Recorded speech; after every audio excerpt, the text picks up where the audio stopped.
ये दिल ना होता बेचारा, कदम ना होते आवारा, जो खूबसूरत कोई अपना कोहरे ताल मिले नदी के जल में। मेरे साजन है उस पार, तू इस पार, मैं मन मार। मैं इस टाइम भावुक हो चुका हूँ, मेरे आंसू निकले, भावुक हो चुका हूँ मैं निष्ठा क्लब के लिए।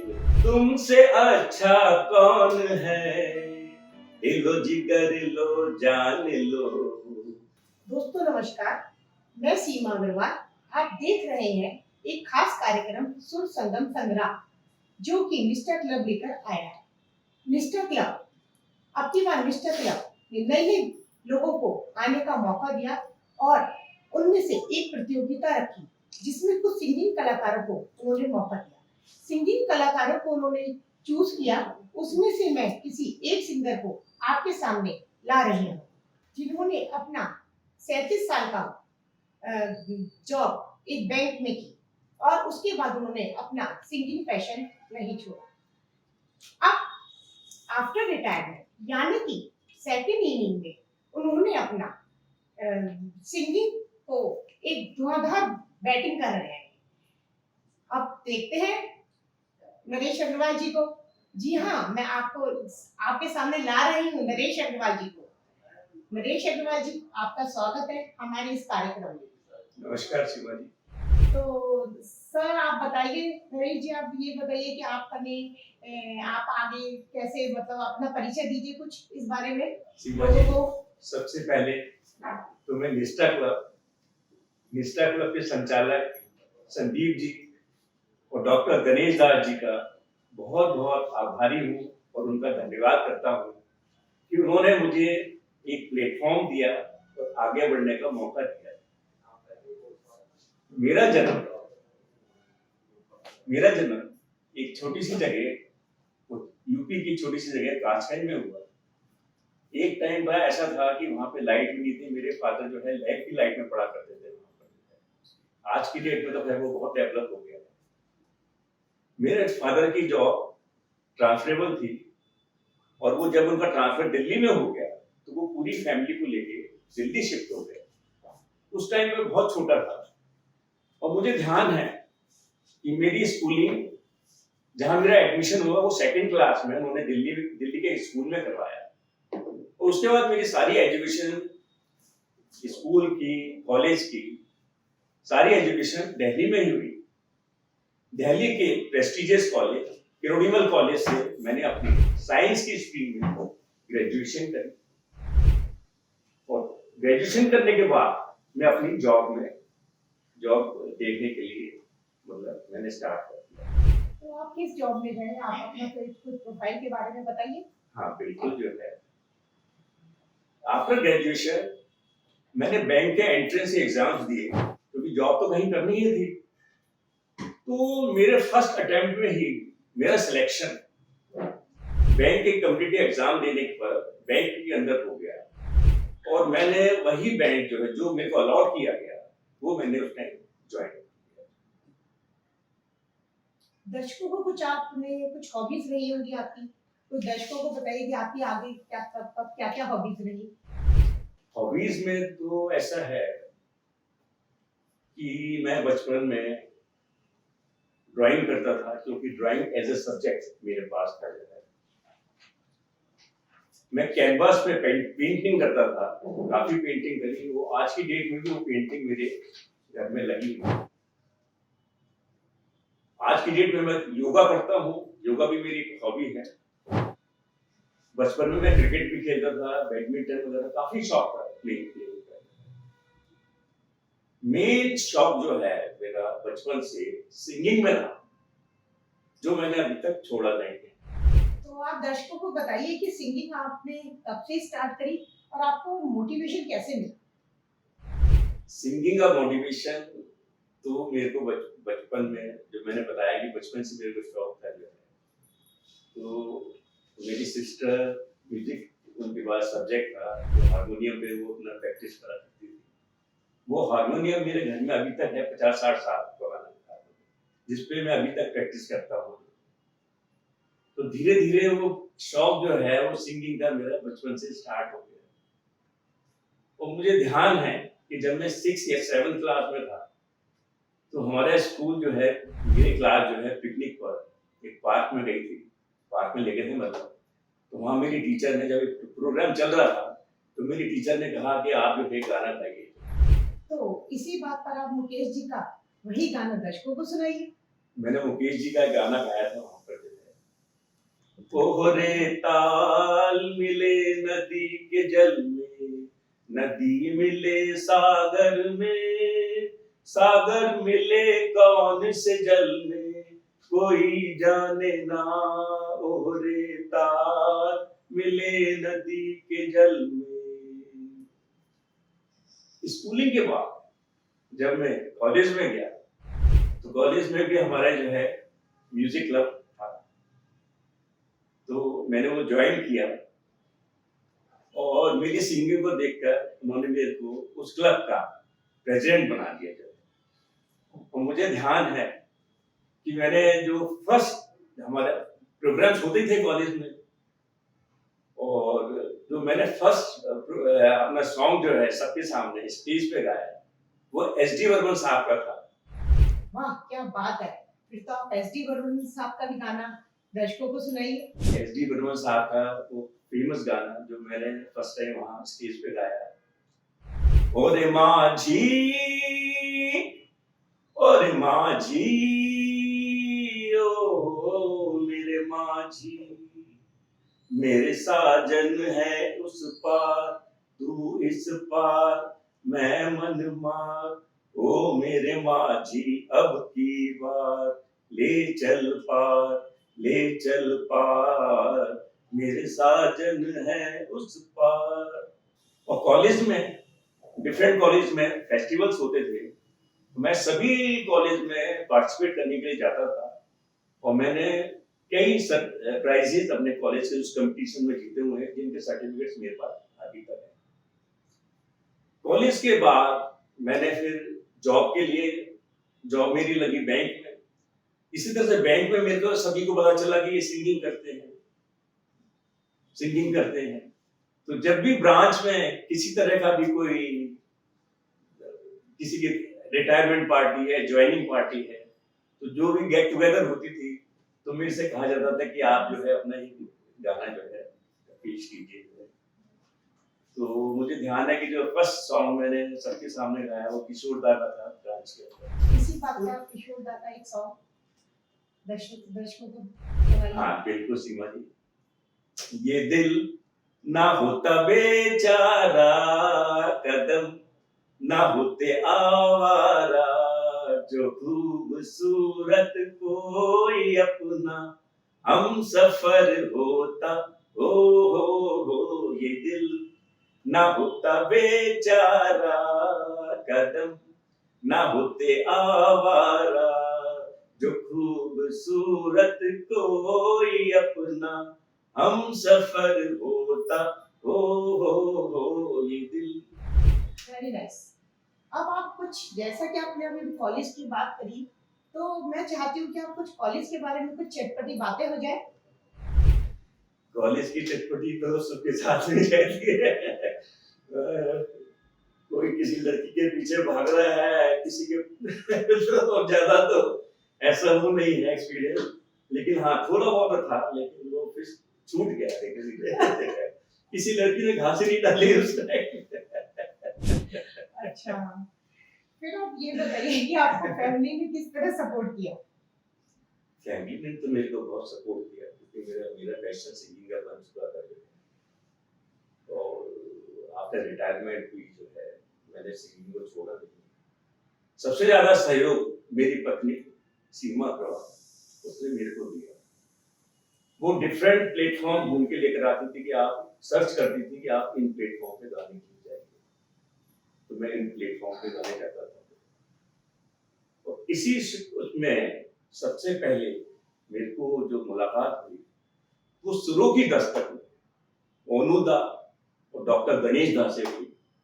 जैसे ही मुझे पता चला कि सुरों की दस्तक में एक कंपटीशन होने वाला है, तो मैंने वहां जाके मैंने पहले अप्लाई किया कि मुझे भी आप उस कंपटीशन में लीजिए।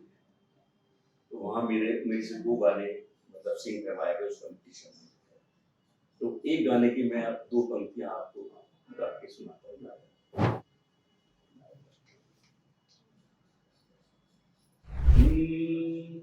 तुमसे अच्छा कौन है, दिलो जिगर लो जान लो, हम तुम्हारे हैं सनम, तुम हमें पहचान लो। तुमसे अच्छा कौन है, दिलो जिगर लो जान लो, हम तुम्हारे हैं सनम, तुम हमें पहचान लो। तुमसे अच्छा कौन है। ये गाना मैंने ये गाया था, ये गाना और गया, उसके बाद मेरा उसमें सिलेक्शन हुआ, मैं सिलेक्शन में पास हुआ। और फिर उन्होंने अपने चैनल पे एक यूट्यूब अपनी एक वीडियो रिलीज करी, यूट्यूब रिलीज करी और अपने चैनल पे उसको प्रमोट किया, सुरभि दस्तक के नाम से। और बहुत अच्छी वीडियो है, अगर बहुत अच्छी वीडियो है। उसके बाद भी सिंगिंग का पैशन मैंने छोड़ा नहीं। उसके नेक्स्ट मुझे निष्ठा क्लब मिला। जैसे ही मुझे पता चला कि वो भी मुझे जो है मतलब फेसबुक पे ऐड आया था, उस पर आप निकला था कि हाँ भाई निष्ठा क्लब जो है इस तरह से एक कंपटीशन कर रहा है जिसमें 10 सिंगर्स में से 3 का सिलेक्शन हुआ। जैसे मुझे पता चला तो गणेश दास जी को तो मैं जानने लग गया था, तो मैंने उनसे बात करी, तो उन्होंने कहा कि हाँ मैं ही उसको चला रहा हूँ, देख रहा हूँ, आप आइए। मैं जिस दिन उन्होंने मुझे बुलाया मैं उसमें गया, तो 10 सिंगर्स में से उन्होंने 3 सिंगर्स को सिलेक्ट किया उस राउंड में। और आई एम फॉर्चुनेट, मैं मतलब भाग्यशाली हूँ कि मैं उन 3 में जो है मेरा सिलेक्शन। उसके बाद नेक्स्ट राउंड हमारा हुआ लाइव बैंड, 2 गाने लाइव बैंड पे मुझसे फाइनल सिलेक्शन के बाद में ये इंटरव्यू वाला सिलेक्शन जो है इस टाइम आप श्रोता के सामने बैठे हैं, ये उसी का एक पार्ट है। बहुत अच्छा। तो कुछ आप अपनी जिंदगी के कुछ ऐसे खट्टे मीठे लम्हों के बारे में बताना चाहेंगे दर्शकों को हमारे? हाँ, खट्टे मीठे सबकी लाइफ में होते हैं, लेकिन सबसे बड़ा जो पहलू मेरी लाइफ में आया वो सिंगिंग से ही रिलेटेड आया जो है कि धीरे धीरे जैसे जैसे मैंने सिंगिंग की लाइन में बढ़ना शुरू हुआ, तो मेरे कुछ अपने ही जिनको मैं अपना खास मानता था वो मेरे से अनॉयड हो गए, वो मेरी तरक्की को देख नहीं पाया, और इवन आज की डेट में उन्होंने मेरे से अपने टर्म्स भी खत्म कर दिए, जिसका मुझे आज तक अभी तक बहुत दुख है। तो एक बार तो मैंने अपनी मिसेज से कहा भी, मैं बहुत दुखी हो गया, तो बैठे बैठे मैंने कहा कि मैं इस पैशन को छोड़ ही देता हूँ, मेरा मतलब मन इससे हट रहा है। तो मेरी मिसेज ने कहा नहीं, क्यों, आप इसमें और आगे बढ़िए, तो उनको दिखाइए, अपना कैलिबर दिखाइए, क्यों वो आपसे अनाइड हुए आपकी तरक्की से।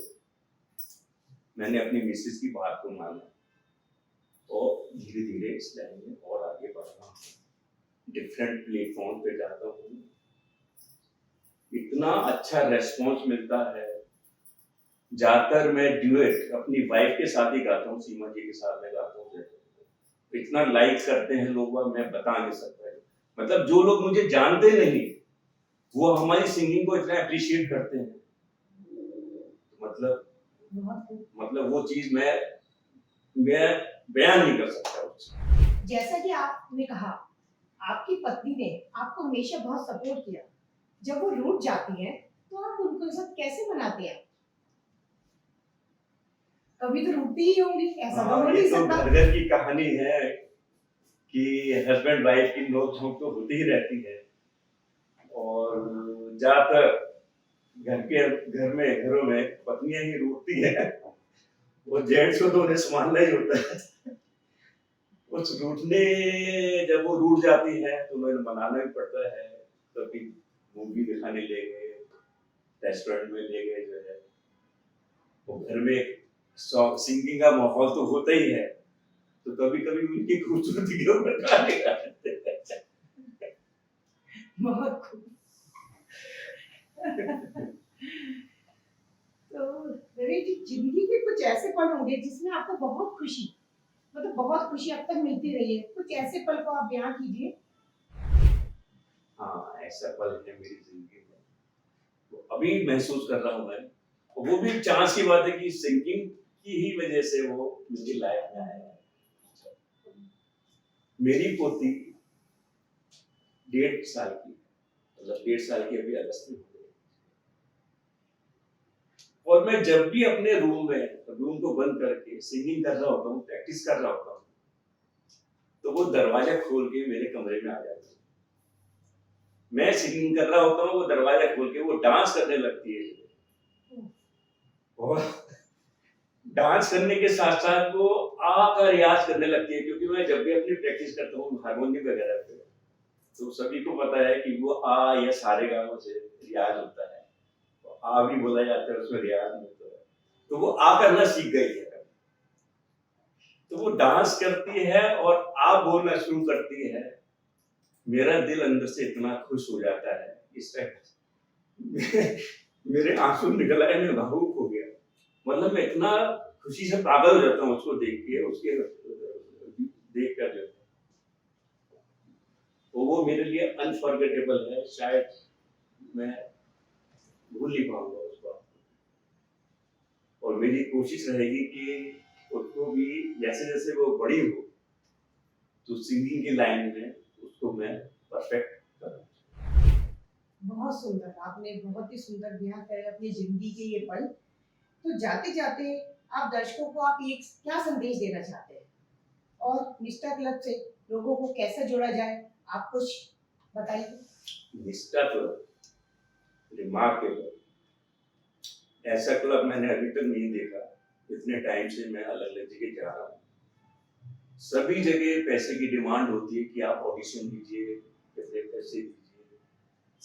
सिंगिंग में भी हम पैसे देते हैं जिस भी प्लेटफॉर्म पे जाते हैं, लेकिन एक निष्ठा क्लब ऐसा कि अभी तक मैंने किसी भी एपिसोड के लिए, किसी भी उसके लिए यहाँ एक भी पैसा नहीं दिया। उल्टा, बल्कि वो हमें हमारी आभा इतना करते हैं, अपने खर्चे पे हमें अपना लंच भी करवाते हैं, चाय भी प्रोवाइड करवाते हैं। तो मेरे पास वर्ड्स नहीं है निष्ठा क्लब की जो है, बहुत अच्छा क्लब। मैं तो अपने जितने भी जानने वाले हैं उनको भी आगे बढ़ाऊंगा कि वो इस क्लब को ज्वाइन करें, क्योंकि निष्ठा क्लब जो प्रतिभावान कलाकार हैं उनको आगे बढ़ा रहा है, वो भी फ्री ऑफ कॉस्ट। बाकी जगह तो वो कहते हैं कि इतने पैसे दोगे तब हम आपको आगे बढ़ाएंगे। तो मेरी पूरी कोशिश रहेगी कि मैं निष्ठा क्लब से और लोगों को, बहुत से लोगों को जो बहुत जरूर कोशिश करूँ। अच्छा, बहुत अच्छा। जाते जाते आप निष्ठा क्लब के लिए एक गाना पेश कीजिए। बिल्कुल, निष्ठा क्लब तो अब तो मेरी 700 में बच चुका है, और जो मेरे से हो सकेगा मैं निष्ठा क्लब के लिए जरूर करूंगा, फ्री ऑफ कॉस्ट। निष्ठा क्लब को डेडिकेट करते हुए मैं एक बहुत सुंदर गाना, 2 लाइनें प्रस्तुत कर रहा हूँ। मेरे सपनों की रानी कब आएगी तू, आई रुत मस्तानी कब आएगी तू, बीती जाए जिंदगानी कब आएगी तू, चली आ तू चली आ। बहुत खूब, बहुत खूब। अच्छा, अब आप हमको आज्ञा दीजिए। नमस्कार। नमस्कार। निष्ठा क्लब का बहुत बहुत थैंक्स, बहुत बहुत थैंक्स।